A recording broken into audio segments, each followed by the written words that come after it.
वजारत बल्दियात हरकत में आई और लोकल गवर्नमेंट बोर्ड के इख्तियारात महदूद करना शुरू कर दिए हैं, इसलिए कि वहाँ से जो काम हो रहे थे उस पर यकीनी तौर पर जहाँ सिंध भर के बैंक मैनेजर यानी सिंध बैंक के मैनेजर और प्रेसिडेंट भी ख़तरे में आ चुके थे, ताहम अब नजम अहमद शाह जो कि additional chief secretary local government हैं हुकूमत सिंध, उनकी इजाज़त से यानी 24 जनवरी 2023 को उनकी बस इजाज़त से अब्दुल जब्बार अब्बासी जो सेक्शन ऑफिसर जनरल हैं, उन्होंने एक ऑर्डर निकाला। उस ऑर्डर के तहत उन्होंने वाज़े तौर पर कह दिया है, इसमें बारकोड लगा हुआ है, कि तमाम तर इख्तियारात जो हुकूमती क़वानीन है RN1 ब्रांच विंग जो सिंध की है उसको इख्तियारात दे दिए गए हैं लोकल गवर्नमेंट के, यानी कि वो इख्तियारात ये हैं कि बारकोड वो लगाएगी और वो जो ऑर्डर था उस पर यकीनी तौर पर अब अमल दरामद होगा, क्योंकि 15 दिन पहले इस मामले पर लोकल गवर्नमेंट में ज़बरदस्त एहतजाज भी हुआ था और तसादुम जैसी सूरत हाल इख्तियार कर गई थी।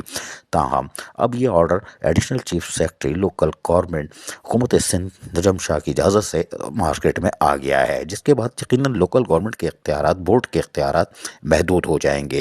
और अगर हम लोकल गवर्नमेंट एक्ट 2013 अमेंडमेंट 2022 को देखें तो उसकी आर्टिकल यानी रूल जो है 128 से लेके 132 तक में लोकल गवर्नमेंट बोर्ड के तमाम तर इख्तियारात बताए गए हैं, जिसके तहत 18 ग्रेड के अफसर यकीनन सेक्रेटरी लोकल गवर्नमेंट बोर्ड होते हैं, लेकिन वो मुतबादिल होते हैं सेक्शन ऑफिसर के, जबकि इख्तियारात यकीनी तौर पर सेक्रेटरी लोकल गवर्नमेंट के पास होते हैं, वह additional chief secretary local government के पास। इस पर नजम अहमद शाह जब सेक्रेटरी लोकल गवर्नमेंट थे, उन्होंने एक ऑर्डर पहले ही निकाल दिया था कि ट्रांसफ़र पोस्टिंग के लिए पहले बताया जाएगा और ऐसा ना हो, लेकिन अब अचानक जिस तरह ट्रांसफ़र पोस्टिंग हो रही थी उसका भी नोटिस लिया गया था कि लोकल गवर्नमेंट बोर्ड खुद मुख्तार इदारा बन चुका था और वो तमाम अहकाम जारी करने के साथ साथ बारकोड भी लगवा कर मार्केट में ऑर्डर दे देता था और इससे शफाफियत का अमल मुतासर हो रहा था और शकूक व शबात पैदा हो रहे थे। ताहम आज नजम अहमद शाह ने वो दरवाज़ा भी बंद कर दिया, यानी कि एडिशनल चीफ सेक्रेटरी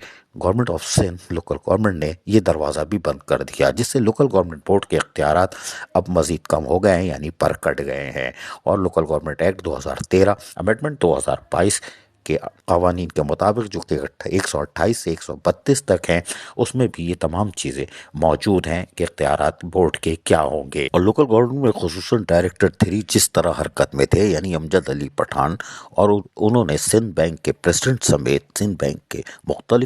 सिंध के मुख्तलिफ अजला के मैनेजरों को भी ख़तरे में डाल दिया था कि वो भी किसी बड़ी इंक्वायरी का सामना करने के लिए तैयार हो जाएं। उन्होंने एक लेटर के तहत यहाँ इंक्वायरी का हुक्म दिया था टाउन कमेटी मकली और दीगर अजला में बल्दियाती इदारों में, उस पर फिर कार्रवाइयों का आगाज़ किया और उन्होंने 20 जनवरी 2023 को बता दिया कि तकरीबन 26 मुलाजमीन गैर कानूनी है और इसके बाद खलबली मच गई, यानी कि अगर ये गैर कानूनी है तो बैंक मैनेजर होंगे या फिर एडमिनिस्ट्रेशन जो भी सिंध की होगी वो जिम्मेदार होगी। इस तरह सब खतरे में आ गए और यकीनी तौर पर कुली तौर पर ये इख्तियारात लोकल गवर्नमेंट बोर्ड इस्तेमाल कर रहा था, यानी कि डायरेक्टर 3, और उनके जो ऑर्डर होते थे वो इंतहाई ख़तरनाक होते थे। और जब सिंध बैंक ख़तरे में आ चुका है और यकीनी तौर पर इसके प्रेसिडेंट हो या बैंक मैनेजर, वो भी अब परेशान होंगे कि लोकल गवर्नमेंट बोर्ड क्या कर रहा है। लेकिन ये ऑर्डर इस तरह के बहुत सारे निकलते हैं और ख़त्म हो जाते हैं। लेकिन अब नजम अहमद शाह उन्होंने लोकल गवर्नमेंट एक्ट 2013 अमेंडमेंट 2022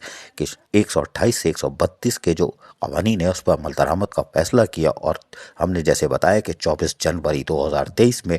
की तारीख में उन्होंने ऑर्डर निकाल कर अब लोकल गवर्नमेंट बोर्ड के इख्तियारात को महदूद कर दिया है। और अब यकीनी तौर पर जब बारकोड लगने वहाँ जाएगा तो यकीनी तौर पर उसकी मज़ीद इंक्वायरी होगी, कौन से ऑर्डर आ रहे हैं, कौन से जा रहे हैं और इससे क्या अफरा तफरी फैल सकती है या इंतज़ामी मामला दुरुस्त हो सकते हैं। शफाफियत का अमल लाने के लिए यकीनी तौर पर additional chief secretary local government हुकूमत सिंध नजम अहमद शाह की तरफ से ये अहकाम जारी किए गए हैं। शायद लोकल गवर्नमेंट के तहत अब बेहतरी आ जाए और सिंध के बल्दियाती मुलाजमीन के मफादात का तहफ़्फ़ुज़ हो सके। अज़ीज़ आरिफ, KBS बल्दियाती न्यूज़ कराची। ऐसी ही खूबसूरत वीडियोस फ्यूचर में हासिल करने के लिए रेड बटन पर क्लिक करके और बेल आइकॉन को प्रेस करके हम सबके सब्सक्राइबर बनना मत भूलिए।